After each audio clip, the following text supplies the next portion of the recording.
Welcome, Vault Dwellers. My name is Nacho Bidness.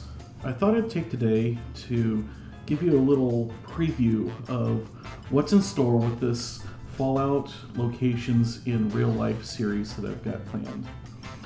You see, one of the things that I find the most interesting, fun, fascinating about Fallout fandom is that because it is based on an alternate version of the real world, there are a lot of places that you can go to and visit. I can't go visit Tatooine from Star Wars or Minas Tirith from The Lord of the Rings, but I can go to Boston or I can go to Las Vegas.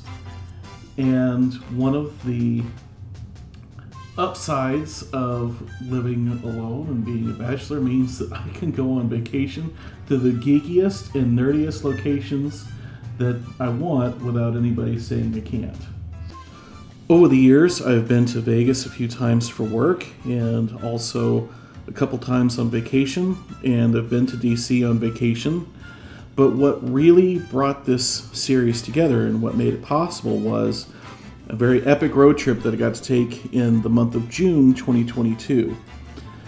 See, I took a month off unpaid, and before I did that, I bought a minivan and drove it to Maine and left it there in the long-term parking airport in Bangor, Maine. A couple weeks later, my trip started and I flew out to Bangor, Maine, and I drove that minivan all the way from Maine to Oceanside, California, which is just north of San Diego.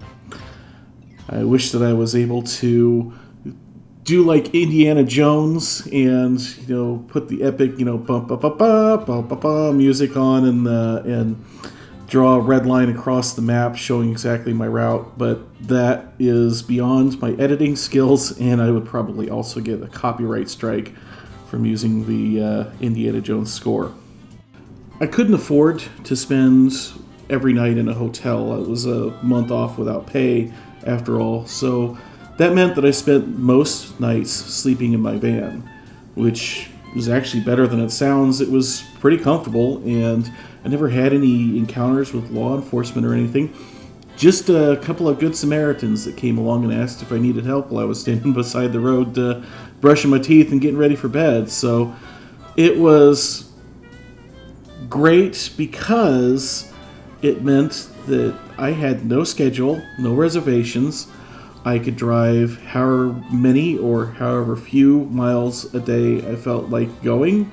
If I felt like pulling over and taking a nap, I'd pull over and take a nap. If I wanted to stop and see something, I stopped. And that meant that I was able to take some detours and see a lot of Fallout locations that I hadn't been to before. So we're going to do a little survey of all of the major Fallout locations from the main games from Fallout 3 on, along with their DLCs today, and just kind of give you an idea of what I've got in store for you. First up is Washington, D.C., the main location for Fallout 3. If you ever think that you might be interested in a trip like this, DC is the place to start. First up, it is a great destination all on its own if you're any kind of history buff. Second, if you are traveling with someone who may not be as interested as you are in a fake post-apocalyptic world, there's plenty of stuff for them to do as well. And third, there are a wealth of easily identifiable locations that you can go visit in the DC area. One other thing I'll mention is if you go, even if you're not doing this as a Fallout thing, get a Verbo or an Airbnb within walking distance of a metro station, like within a couple of blocks, and you can literally take the metro everywhere that is even slightly interesting. And if the metro doesn't get you there, a bus will. You buy a week-long pass, it is very affordable, and the metro is very clean and safe. I was nervous about taking the metro from the airport to where I was staying, so I took an Uber. But the metro was so great and I felt so safe on it that I actually took the metro from the Verbo that I stayed at back to the airport with all my bags. Next up is Operation Anchorage in Anchorage, Alaska. Sort of.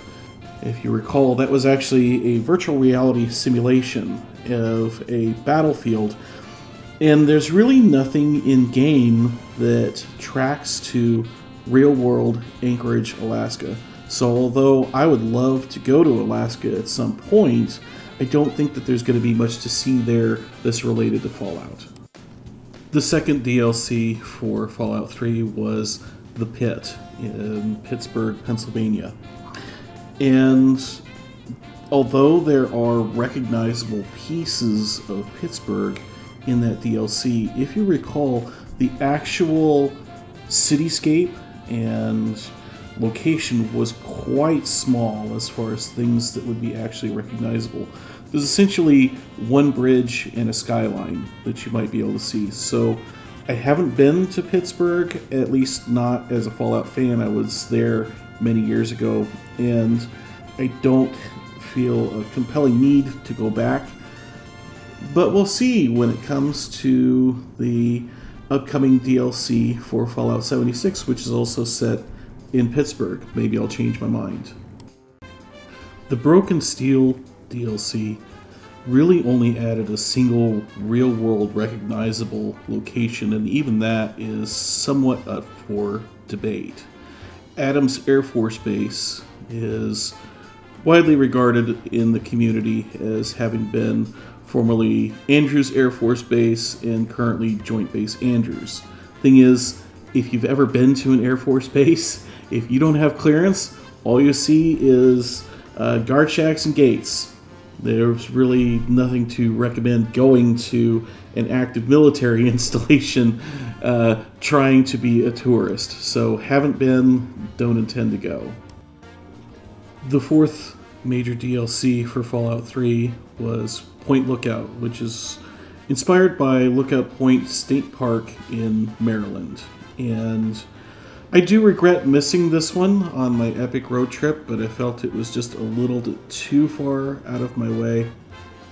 I'd like to go back to the area sometime and visit Point Lookout State Park. I know that there are a number of real-world locations that are very recognizable in-game. The last DLC for Fallout 3 was Mothership Zeta, which has no real-world equivalents. There's no real-world alien crash site, and of course there is no real-world alien mothership for me to go visit. And as much as I want to go to outer space, I'm not willing to get probed to make it happen. The next major game in this series, of course, is Fallout New Vegas, set in Las Vegas, Nevada. And this had to be my favorite real-world setting for the game. In fact, I've been there more than once and been able to watch how some of the real-world inspirations have changed a little bit over the years. Really, Vegas itself, not so much. There's a lot of inspiration from the town of Las Vegas, but not a lot of really instantly recognizable spots. But the surrounding desert has so many places where I just look at it and go like, yeah, this is it. Really a lot of fun to go visit the area.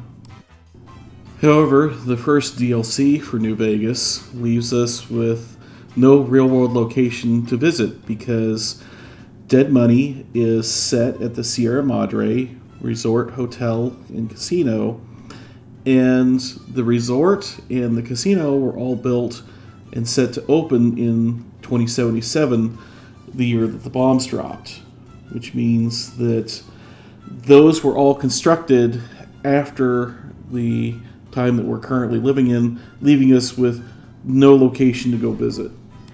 On the other hand, the second DLC for New Vegas, Honest Hearts, is clearly stated to happen in Zion National Park. It says so many times. And although I didn't find very much that looked exactly as it did in game, certainly I could feel the influence and inspiration that Zion National Park had.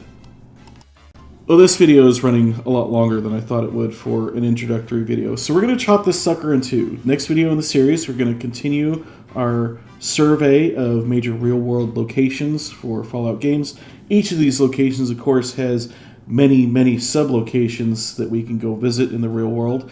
And I've got a lot of videos to show you. And so I am interested to know what you all think. Are you excited to see what's coming up? Do you think this is boring? Am I maybe too obsessed with Fallout for my own good, having actually gone and done this?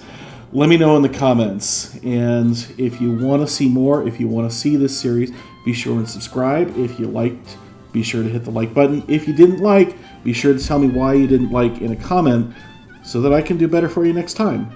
Until next time, my name is Nacho Bidness, and I'm saying it's a great big country out there, and you should go travel in it.